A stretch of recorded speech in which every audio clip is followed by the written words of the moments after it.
Boa noite a todos. Estamos aqui mais uma vez no nosso encontro para a reflexão sobre o Evangelho segundo o Espiritismo.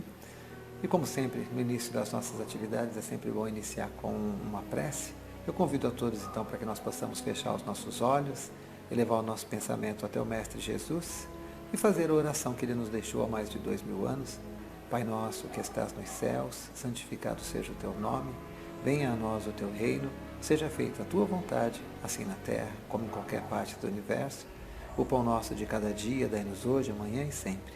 Perdoai as nossas ofensas, assim como perdoamos aos nossos ofensores, e não nos deixes cairmos em tentações, mas livra-nos de todas elas, que a maior delas andarmos afastados de ti, Senhor. Assim seja. Muito bem. Para essa noite, o tema escolhido é do Evangelho segundo o Espiritismo, capítulo 5, Bem-aventurados os aflitos, o item motivos de resignação. Ele inicia: bem-aventurados os aflitos, pois que serão consolados. É uma fala de Jesus, e todas as falas de Jesus, elas têm sempre o objetivo de consolo, de esclarecimento, de trazer a paz e de mostrar para a gente os verdadeiros valores. Quem são os aflitos? O que são as aflições? Nós sabemos que nós vivemos num mundo de provas e expiações, e nem sempre nós conseguimos distinguir o que é uma prova e o que é uma expiação. Conceitualmente, as provas são testes pelos quais nós passamos para verificar se nós realmente aprendemos, para verificar qual a escolha que nós faremos através dos aprendizados que nós já tivemos, se faremos a escolha do caminho certo, a alternativa correta. As expiações, teoricamente, seriam os resgates, as faltas que nós cometemos no passado e que recolhemos agora os resultados, as reações delas, através de uma dificuldade, de uma dor, de um sofrimento. Só que no nosso dia a dia, graças ao esquecimento que nós temos do passado, nós nunca sabemos se aquilo que nós estamos passando é uma prova, um teste, ou é uma expiação, um resgate. Então, uma dor, ela tanto pode servir para você resgatar a falta que você cometeu, como também ela pode servir como um teste. Então, por não sabermos exatamente o que ela é preciso que todas elas a gente encare como oportunidades de aprendizado. Não podemos encarar como punição, não podemos encarar como se fosse algo de ruim que está nos acontecendo por causa de um mal que nós já fizemos. Todas as situações, elas devem ser analisadas como situações de aprendizado, situações de teste. Se nós ficarmos imaginando que tudo aquilo que nos acontece na vida é simplesmente uma punição pelos nossos erros que nós temos que passar, praticamente nós vamos imaginar que tudo é sofrimento e que Deus castiga, que Deus pune, e na verdade Deus não faz isso. Jesus, quando iniciou a prece, nos mostrando um Deus de amor, falando Pai Nosso, significa que um pai não vai punir. O amor do Pai, ele é muito forte e a tendência dele é educar. E principalmente Deus, que tem o amor acima de todos os amores que nós conhecemos, não é? A fagulha de amor que nós temos no exemplo do amor das mães é o mais próximo do amor de Deus, e a gente percebe a força que ele tem. Então, se Deus é amor, com certeza ele não pune nenhum de nós. O que na verdade ele quer é que nós aprendamos. Nós, infelizmente, na nossa educação de pais ainda materialistas, nós acabamos muitas vezes não educando da maneira correta, porque quando é necessário que o nosso filho aprenda alguma coisa através da dificuldade, nós tomamos a frente e resolvemos o problema.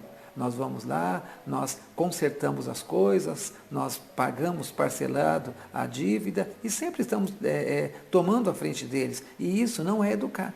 O que Deus faz conosco é que é verdadeiramente educar, porque cada um de nós paga as próprias dívidas que assume. Então, há uma frase que roda na internet que diz o seguinte: na natureza não existem prêmios nem punições, apenas consequências.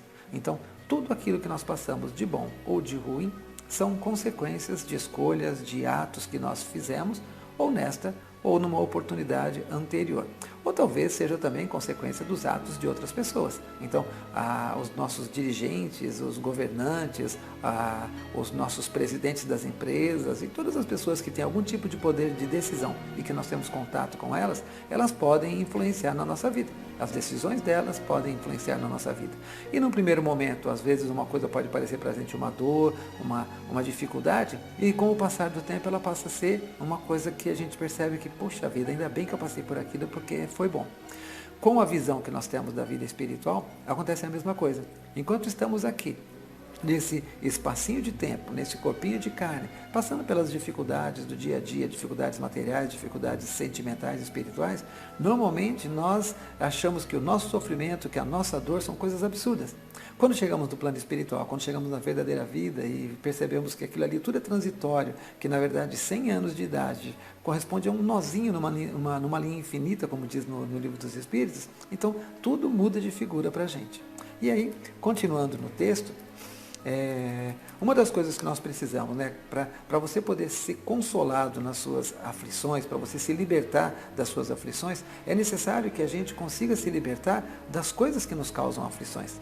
E normalmente as coisas que mais nos causam aflições são as mágoas causadas pelas pessoas que nós ofendemos ou que nos ofendem, e algumas coisas ligadas também aos valores, às paixões materiais que nós costumamos armazenar. Então, os prazeres, né, as paixões pelos vícios, né, a bebida, o fumo, as drogas, o excesso de comida e todas essas outras coisas, os outros tipos de vícios, né, que são mais emocionais, mais de hábitos, de costumes, de atitudes, né, que são as piadas, as brincadeiras, o desrespeito com as pessoas, as chacotas, o cinismo, o sarcasmo e tantas outras coisas que também causam transtornos nas pessoas, que refletem depois na mágoa que elas guardam para a gente. Mas todas essas situações estão sempre vinculadas a um dos sentimentos mais inferiores que nós temos em nós, que nós julgamos superior, mas que na verdade é um dos sentimentos mais inferiores,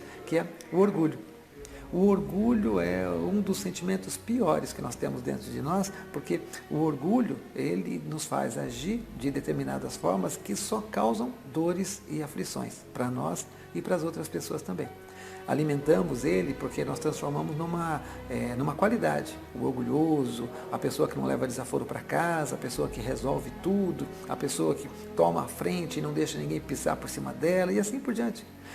Vinculado ainda àquela antiga lei do talião, do olho por olho, dente por dente, né? Então, nós continuamos alimentando esse nosso orgulho, continuamos ainda fazendo as coisas de maneira que magoamos as pessoas e também deixamos que as pessoas nos magoem. Quer dizer, não deixamos, né? Porque assim, ninguém tem o poder de nos magoar. Infelizmente, nós é que interpretamos as coisas de maneira errada e transformamos aquelas coisas todas. E aí, tem uma historinha até que o pessoal conta, né? Que é por causa desse orgulho todo, muitas vezes nós lutamos muito pela nossa razão. Começamos muitas vezes uma discussão, uma briga por um assunto sério, por pontos de vista divergentes, mas às vezes percebemos que estamos perdendo a argumentação, porque realmente a outra argumentação está correta, então nós começamos a distorcer, nós começamos a criticar as pessoas, julgar as pessoas, falar que elas são assim mesmo, que elas fazem isso, que elas fazem aquilo e tal. Então, lutamos não mais pela ideia inicial, por aquilo que é certo, mas sim simplesmente para ter razão, para não perder, para não ser derrotado. Tem uma historinha que eu acho que você já deve ter ouvido, do casal que se prepara para ir para um passeio, para uma festa, e dividem a tarefa, né? O marido cuida de organizar as coisas, colocar no carro, e a mulher de verificar o caminho, o trajeto que eles têm que ir. E vão. No meio do caminho tem uma bifurcação, e o marido fala, precisamos pegar a avenida da direita. Ela fala, não, eu vi no mapa, é a da esquerda. E aí conversam, acaba pegando a da direita mesmo. No metade do caminho, quando ele pega a da direita, ele percebe que estava errado. Ele fala, caramba, né? E pega uma avenida errada. Ela falou, eu te falei lá atrás que tinha que ser pela outra, né? Falou, pô, mas se você tinha tanta certeza, por que você não insistiu?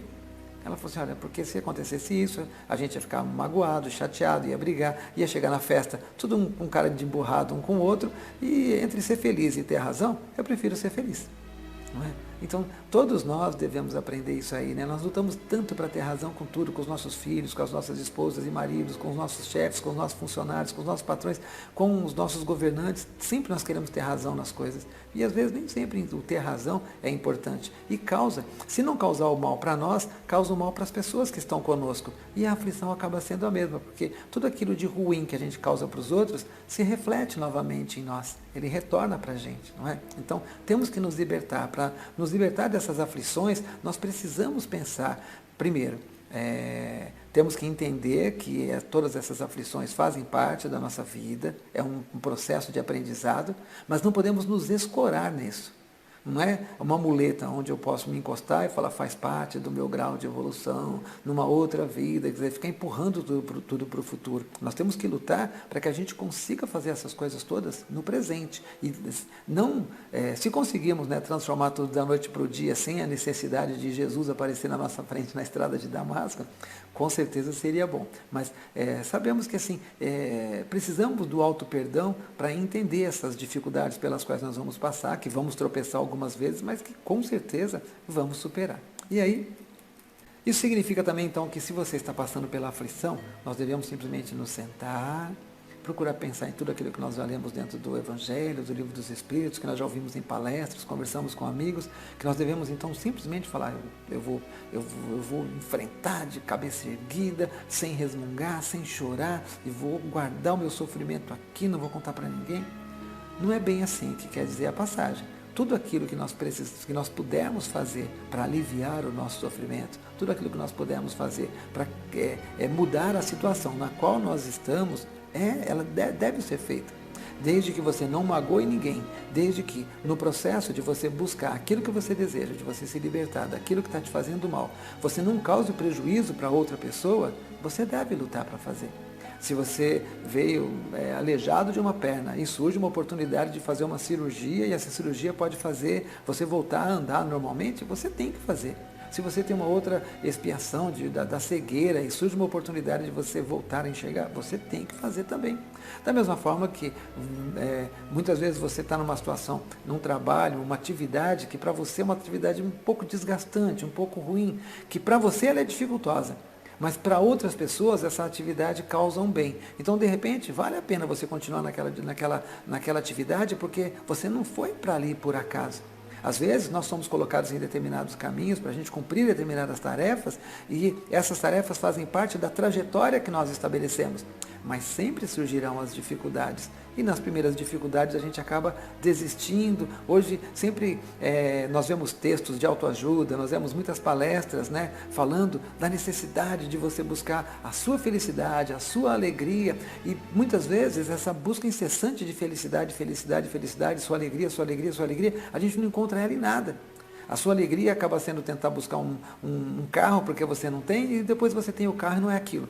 Você quer um emprego onde você tenha mais reconhecimento e aí junto com o reconhecimento vem um monte de tarefas, de obrigações, de prazos que causam um monte de transtorno e que não era aquilo que você queria também. Então, nós ficamos buscando no externo tantas satisfações, tantas alegrias e acabamos gerando para a gente somente frustrações, porque não atingimos aquilo que nós queríamos, né? Então, não devemos nos sentar e acomodar e sofrer quieto. Não é o sofrer quieto, é sofrer resignado. Resignação, no caso de Deus, significa entender que se nós temos fé nele, significa que tanto a coisa que parece boa, quanto aquela coisa que parece ruim, são necessárias para a gente. É necessária para o nosso aprendizado, é necessária para o nosso crescimento. Então, o resignado significa não se achar injustiçado, mas não significa não lutar para que as coisas melhorem. Então, você pode estudar, você pode trabalhar, você pode se acalmar, você pode ser tolerante, você pode ser paciente ou você pode ser indignado. Cada uma das coisas que você for fazer para você buscar isso daí tem que ser sempre com respeito ao semelhante. Você pode até brigar por alguma coisa que você acredita, mas nunca ofendendo as pessoas. Mesmo Jesus, quando levou o tapa do soldado, ele disse, se eu não disse nenhuma verdade, por que me bates? Se eu não disse nenhuma inverdade, por que me bates? Não é? Então, oferecer a outra face não é exatamente assim ao pé da letra. Né? Existe um ditado popular que diz assim, que você tem 10 dívidas. Aí você fala, meu Deus, mas 10 dívidas, é complicado de pagar, ela é ruim. Então eu vou fazer o seguinte, eu vou pegar tudo isso daí, vou num único banco, pegar todas essas dívidas e transformar numa dívida só. E aí o negócio fica bom. Será que fica bom mesmo? Será que aquele 1.000 que você devia, de um monte de coisas divididas, separadas, não vai se tornar alguma coisa 2.000, o dobro do valor? A mesma coisa são as picuinhas, as mazelas, os problemas que nós guardamos no dia a dia e que nós vamos postergando para resolver depois. Todas as situações de problema, nós temos que procurar refletir e resolver, não ficar empurrando só para o futuro. Tomar uma atitude agora, pode ser que essa atitude que você tomou não traga o resultado que você quer, mas tomando a atitude agora, você vai começar a observar. E aí, deu um resultado positivo, você continua na mesma linha. Não deu um resultado positivo, você tem que mudar, você tem que fazer alguma coisa que possa ajudar a encontrar um outro caminho, uma outra resposta, uma outra situação. Mas estacionado, parado e empurrando para frente, com certeza você não vai conseguir aquilo que você tem. Quando nós, principalmente nós que somos espíritas, né, nós sabemos que a vida continua após a vida física. E muitas pessoas, e principalmente agora, nesse momento em que nós estamos passando, não levando em consideração a pandemia, mas assim, a etapa evolucional, intelectual que nós estamos passando, ela está aflorando demais uma parte da nossa inteligência, que é a parte emocional, que são os nossos sentimentos. Então, nós não temos mais tanta necessidade de trabalhar somente pela subsistência. Hoje, nós já temos condições de obter ganhos e buscar outros valores. Valores que envolvem o nosso conforto, valores que envolvem o nosso lazer. E dentro do conforto e do lazer, nós temos N situações extremamente materialistas que podem também nos prender aqui aos valores da Terra. E acabar fazendo com que nós, para poder manter esses valores, né, de lazer e de conforto que nós temos, um excesso de trabalho que nos toma o tempo todo, que seria talvez uma parte necessário dedicar ao nosso desenvolvimento espiritual. E nessa busca constante de tentar continuar, buscando, às vezes nós nos deparamos com dificuldades que não conseguimos resolver. Quando temos a certeza da existência da outra vida e sabemos que, se nós não lutarmos para resolver os problemas aqui, se nós não enfrentarmos de frente para superar, ou pelo menos para conviver mansamente com esses problemas, fatalmente eles passarão também para o outro lado. Se eles passarem por antecipação, vamos chamar assim, né? Se infelizmente nós caímos nos caminhos do suicídio, nós sabemos que ele se prolongará mais do que o período desta encarnação. Porque na tentativa de eliminar, na tentativa de reduzir, nós aumentamos as nossas dificuldades fugindo desse problema. Por outro lado, se nós, resignados, continuarmos lutando, mesmo que não, aparentemente, né, não consigamos vencer, mesmo que aparentemente nós sejamos derrotados pelos problemas, né, nasceu e morreu com aquela dificuldade, com aquele problema, mas sabemos que chegaremos do outro lado vitoriosos. Esse é o verdadeiro local. Jesus diz, meu reino não é deste mundo. E nós, se nós podemos fazer, e se nós somos iguais a Jesus, significa também que o nosso reino não é desse mundo. Não sendo desse mundo, se nós enfrentarmos de cabeça erguida todas as dificuldades, se nós entendermos e procurarmos superar o máximo possível, nunca maldizendo o nome de Deus, nunca nos julgando injustiçados, chegaremos do outro lado mais tranquilos e aí sim teremos nos libertado completamente do problema que estava nos afligindo. Embora nós saibamos que a nossa vida, realmente, né, como eu disse, a nossa vida ela é temporária aqui. Nós espíritas, principalmente, pelo tanto que nós já lemos, pela literatura que está à nossa disposição, nós já temos uma ideia formada do que é o plano espiritual. O livro Nosso Lar nos mostra as cidades, nos mostra o trabalho, nos mostra a convivência em família, nos mostra responsabilidades, nos mostra descanso. Então, assim, o outro lado é muito parecido, né? Aqui, como diz André Luiz, né? Aqui seria uma cópia ruim daquilo que existe do outro lado. Da mesma forma que o quadro, né? Quando ele fala, olha, uma cópia desse quadro aqui na Terra, né? Isso é uma cópia de um quadro da Terra, ele fala, não, o mentor fala para ele, não, ao contrário, o que está na Terra é uma cópia desse que está aqui. Então, se nós sabemos que aquela é a vida verdadeira, infelizmente nós ainda, e nós espíritas acabamos pecando muito mais nesse aspecto. Se você acredita que existe a outra vida e que ela é a mais importante, nós investimos tempo demais para as coisas da matéria. Nós, na educação dos nossos filhos, nós dedicamos um tempo assim excessivo para aprender 3 ou 4 idiomas diferentes, para fazer curso técnico disso, uma especialização daquilo e 2 faculdades, 3 pós-graduações, e nós não dedicamos o mesmo tempo para aprender os valores morais. Aí um dia, se acontecer, né, Deus o livre, uma expressão simples, né, que Deus não tem culpa disso. Deus o livre, se acontece dos nossos filhos, né, seguirem um caminho errado, dos nossos filhos, de repente a gente descobrir que eles são envolvidos com coisas erradas, aí a gente acha que ainda fez a coisa certa. Ai, mas eu paguei boas escolas, eu paguei bons cursos, ele teve tudo que eu não tive. Será que teve tudo que nós não tivemos mesmo, né? Porque será que nós estamos preparando para essa pessoa olhar para essa vida, para as coisas daqui da matéria, como se elas fossem temporárias? Ou será que nós estamos dando um valor excessivo para essas coisas e mostrando que tem que se lutar de tudo quanto é forma para conseguir essas coisas? Nada contra ter, como eu já disse várias vezes em outras passagens, ninguém é impedido de ter e nem de lutar para ter. O que não pode é dar o valor excessivo para aquilo. Quando o Frejá diz na música dele, né, que o dinheiro é necessário, mas que você possa dizer para ele quem é mesmo dono de quem. Se é ele que é seu dono ou você que é dono dele. Então, nós precisamos preparar a nós e aos nossos filhos para a melhor etapa. Podemos estudar sim, podemos fazer pós-graduação sim, mestrado sim, doutorado, pós-doutorado, livre docência, aquilo que você achar que é importante você fazer, é importante fazer, mas desde que ele esteja equilibrado dentro de valores morais. Todas essas coisas que você buscar, você tem que buscar dentro delas qual a parte em que ela pode trazer um benefício para você e para o seu semelhante. Não adianta a gente só valorizar as coisas da matéria. Então é preciso nos prepararmos. Nós sabemos que isso daqui é transitório. Se você vai para um hotel de luxo, e fica hospedado, um hotel meia boca, 2 ou 3 estrelas, e você fica hospedado, enquanto você está lá dentro, você fica preocupado com a cor da parede, se é bonita ou se é feia, você fica preocupado se a cama é curta ou é comprida, se o lençol é mais claro ou mais escuro, mais macio ou mais áspero. Ninguém se preocupa com nada disso, porque você sabe que você está ali temporariamente, durante um período de tempo, para você poder descansar e cumprir com as suas tarefas que você foi cumprir. E depois você vai voltar para o seu ponto de origem. Então, quando nós saímos do plano espiritual, foi da mesma forma.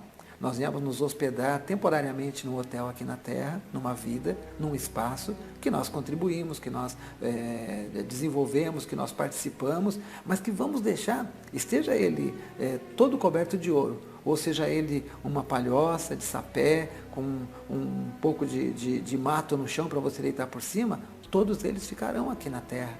Então, não adianta a gente lutar e sofrer por essas coisas e nem ensinar os outros a valorizar também somente essas coisas. É preciso aprender a valorizar toda a parte moral em todas as atividades que nós exercemos. Eu me lembro de um livro do André Luiz, que eu não me lembro qual, né? Não pesquisei antes de montar a palestra aqui.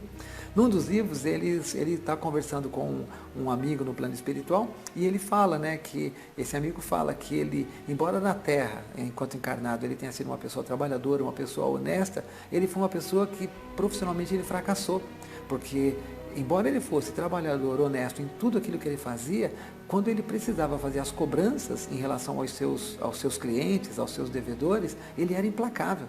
Ele era o credor incompassivo da passagem, né, de Jesus. Então, nós precisamos tomar esse cuidado. Nós não estamos aqui, nós não podemos separar as coisas da matéria das coisas do espírito quando nós falamos de atitude.